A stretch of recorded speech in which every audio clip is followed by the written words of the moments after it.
ডিসেম্বৰ মাহৰ 18 তাৰিখৰ পৰা সলনি হ'ব কেইটামান ৰাশিৰ ভাগ্য। দুই এটা ৰাশিৰ বাবে অতি শুভ হ'ব ডিসেম্বৰ মাহৰ 18 তাৰিখৰ পিছৰ সময়ছোৱা আৰু কেইটামান ৰাশিৰ বাবে বৰ বেছি এটা ভাল ফল নেদেখুৱাব অনাগত দুটা মাহে। গতিকে কোন কেইটা একেটা ৰাশি যাৰ বাবে অতি শুভ হ'ব ডিসেম্বৰ মাহৰ 18 তাৰিখৰ পৰা সময়ছোৱা আৰু কোন কেইটা ৰাশিৰ বাবে ভাল পৰিণাম লৈ নাহে এই বিষয়ে আজি কথা পাতিম আৰু সেই বিষয়ে বহুতো কথা পাতিবলৈ মোৰ সৈতে আমাৰ অতিথি আছে আৰু তেওঁ হৈছে আপোনালোক সকলোৰে পৰিচিত জ্যোতিষ শাস্ত্ৰ বিশেষজ্ঞ ৰমেশ চন্দ্ৰ শৰ্মা শাস্ত্ৰী ডাঙৰীয়া আৰু গুড লাইফৰ এই অনুষ্ঠানটিলে মই ৰেখাই সকলোকে স্বাগতম জনাইছো আৰু এতিয়া আমি আহক আমাৰ আজিৰ অতিথিৰ সৈতে কথা পাতো দেও অনুষ্ঠানটিলে স্বাগতম জনাইছো আৰু ডিসেম্বৰ মাহৰ 18 তাৰিখৰ পৰা সলনি হ'বলৈ গৈ আছে কেইটামান ৰাশিৰ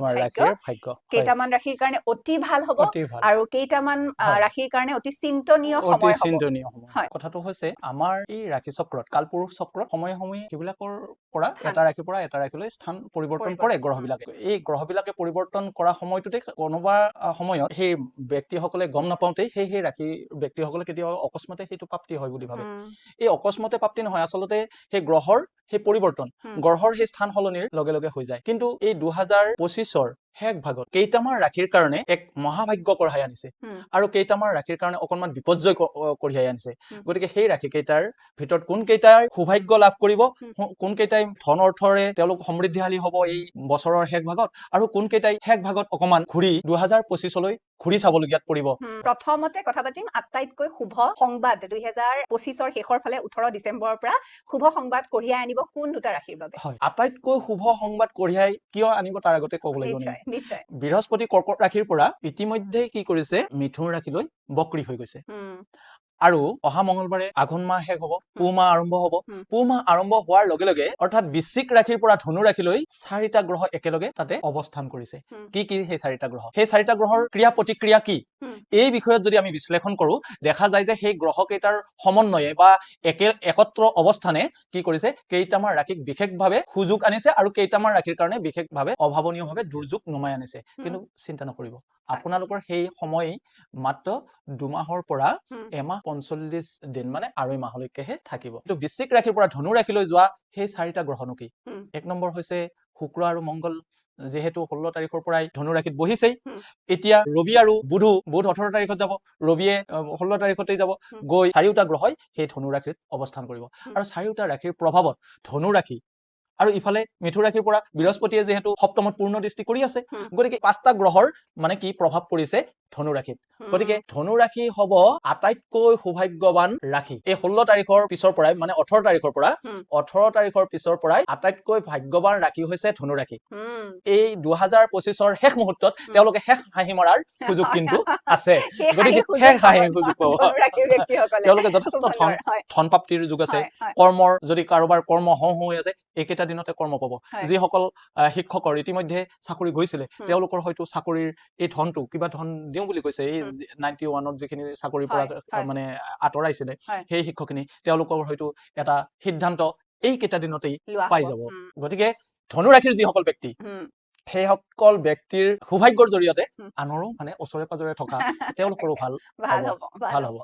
গতিকে তাৰ লগে লগে সেই চাৰিটা গ্ৰহৰ পূৰ্ণ দৃষ্টি হৈ আছে মিথুন ৰাশিলৈ ধনু তাৰপিছত মিথুন কাৰণ মিথুনত বৃহস্পতি বক্ৰী হৈ বহিছেগৈ গতিকে মিথুন ৰাশি বৃহস্পতিৰ ওপৰত দৃষ্টি পৰিছে বৃহস্পতিয়ে ধনু ৰাশিৰ নিজৰ ঘৰত দৃষ্টি কৰিছে গতিকে এই চাৰিওটা গ্ৰহই যিহেতু মিথুন ৰাশিলৈ দৃষ্টি কৰিছে সপ্তম স্থানত পূৰ্ণ দৃষ্টি হৈছে গতিকে মিথুন ৰাশিও দ্বিতীয় ৰাশি হিচাপে অত্যন্ত সৌভাগ্যশালী ৰাশি হিচাপে চিহ্নিত হৈছে এইবাৰৰ 2025ৰ এই শেষ সময়ৰ 18 তাৰিখ মানে কিমান দিন আছে 12 দিন এই 12 দিনতেই মিথুন আৰু ধনু ৰাশিয়ে বছৰৰ শ্ৰেষ্ঠতম হাঁহিটো তেওঁলোকে পাব শ্ৰেষ্ঠতম ভাৱে তেওঁলোকে ধন বা কৰ্মৰ সৌভাগ্যৰ দিশ তেওঁলোকৰ দুৱাৰ খোল খাব 2026 হয়তো সেই সৌভাগ্যবিলাক তেওঁলোকলৈ মানে পাছিয়া কঢ়িয়াই আনিব কিন্তু তেওঁলোকৰ দুৱাৰখন যে এই দুৱাৰখন খোল খাইছে এই 18 তাৰিখৰ পৰা ডিসেম্বৰৰ এই 2025ৰ 18 তাৰিখৰ পৰা ডিসেম্বৰৰ 18 তাৰিখৰ পৰাই তেওঁলোকৰ সেই সুযোগৰ সুবৰ্ণ সুযোগৰ দুৱাৰখন খোল খাইছে আৰু এই আঢ়ৈ মাহতেই তেওঁলোকে কি পাব এই আঢ়ৈ মাহতেই তেওঁলোকে এই সুবৰ্ণ সুযোগ বা সেই সমৃদ্ধিশালী হোৱাৰ বা সুসমৃদ্ধি প্ৰাপ্তি হোৱাৰ সুযোগ মিথুন আৰু ধনু ৰাশিয়ে পাব মনত ৰাখিব যিসকল মিথুন আৰু ধনু ৰাশিৰ ব্যক্তি আছে তেওঁলোকে মাত্ৰ এটা কাম কৰক কি কৰিব লাগিব তেওঁলোকে ৰবিবাৰে এই আঢ়ৈ মাহত নিৰামিষ খাবলৈ আৰম্ভ কৰক মিথুন আৰু ধনুৰাশি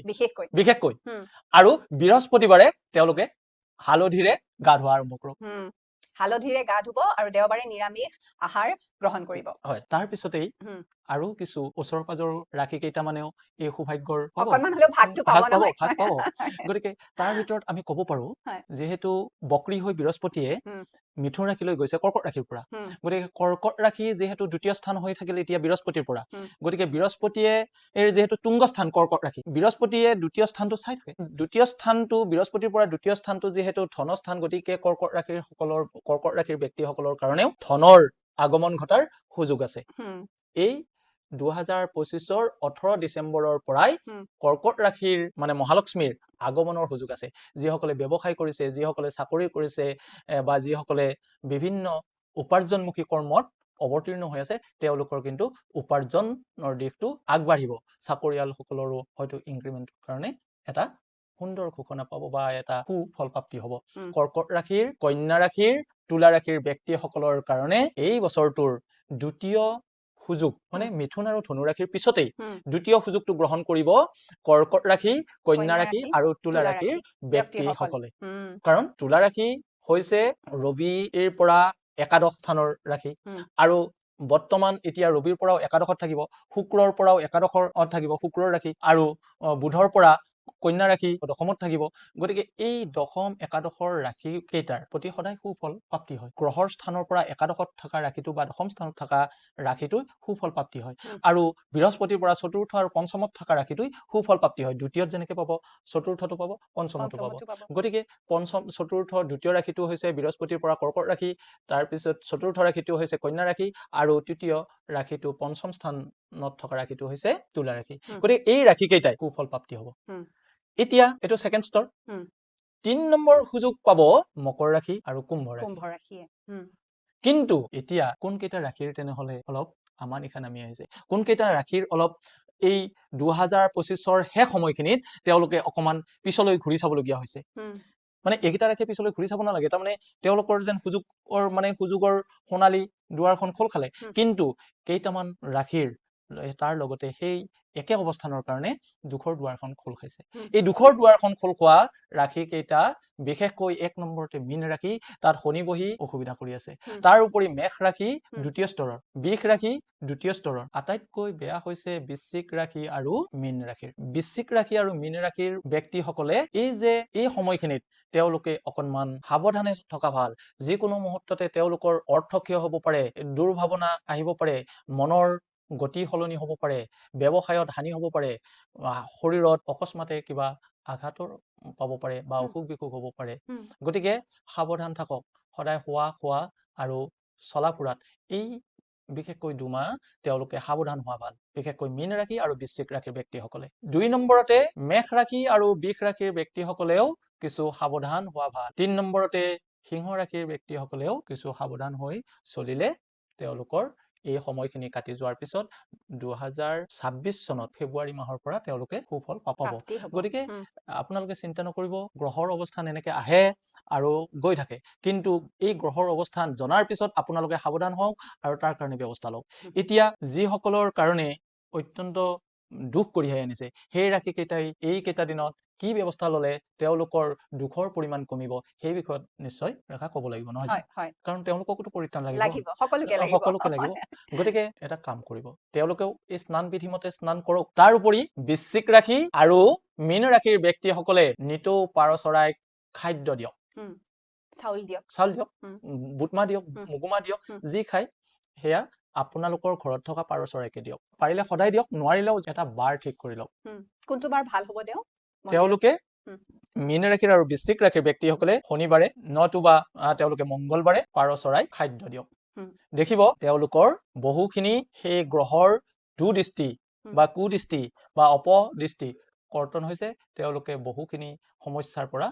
নিৰাময় পাইছে হাত হাৰিব পাৰিছে আৰু 3 নম্বৰতে মেষ ৰাশিৰ ব্যক্তিসকলে আৰু বৃষ ৰাশিৰ ব্যক্তিসকলে যিসকলৰ এই গ্ৰহৰ অৱস্থানৰ কাৰণে অকনমান কষ্ট আহিব পাৰে এইকেইটা দিনত তেওঁলোকে সম্ভৱস্থলে গৰুক খাদ্য বস্তু দিয়ক ই লাগিলে গাই গৰু হওক শুক্ৰবাৰে গাই গৰুক খোৱালে ভাল আৰু মংগলবাৰে বলদ বা ষাঁড় গৰুক খাদ্য বস্তু খুৱাব লাগে ঘাঁহ পাৰে কল পাৰে, হুম। অন্যান্য ফল পাৰে, যি পাৰে হুম। মংগলবাৰ আৰু শুক্ৰবাৰে গৰুক খাদ্য বস্তু খুৱাওক। খাদ্যবস্তু দিয়ক হয় হয় আৰু যদি মানে হুম। খাদ্য বস্তু বেলেগ নাই, কলো ল'ব নাই, অলপ গুড় হুম। গুড় কিনি লৈ হুম। গুড় কিনি নি মানে গৰুক খুৱাওক। হয় দেখিব আপোনালোকৰ এই গ্ৰহৰ যি দুষ্প্ৰভাৱ মানে যিমান পৰিব লাগিছিল, যিমান দূৰলৈ আপোনালোকক অপকাৰ কৰিব লগা আছিল, সিমান দূৰলৈ অপকাৰ নকৰে, সুফল প্ৰাপ্তি হ'ব। এই যে আমাৰ ঘৰবিলাকত পশুপালন কৰাৰ ব্যৱস্থা আছিল, মানে গ্ৰাম্য সমাজত বিশেষকৈ এই পশুবিলাকে বহু সময়ত সেই গৰাকীৰ জীৱনলৈ অহা দুখ কষ্টবিলাক মূৰ পাতি লয়। একদম সঁচা কথা হয় গতিকে গ্ৰহৰ বিলাক সেই মানে হেৰি কৰিবৰ কাৰণে, নিৰাময় কৰিবৰ কাৰণে, সেইকাৰণে সেৱা পশুবিলাকক কৰাটো সেৱা কৰাটো, শুশ্ৰূষা কৰাটো, খাদ্য বস্তু প্ৰদান কৰাটো অত্যন্ত আৱশ্যকীয় আৰু অত্যন্ত উপকাৰী। আৰু তাৰ পৰা ঘৰখনৰ সুখ সমৃদ্ধিও বৃদ্ধি হয়। অপুত্ৰকে গৰু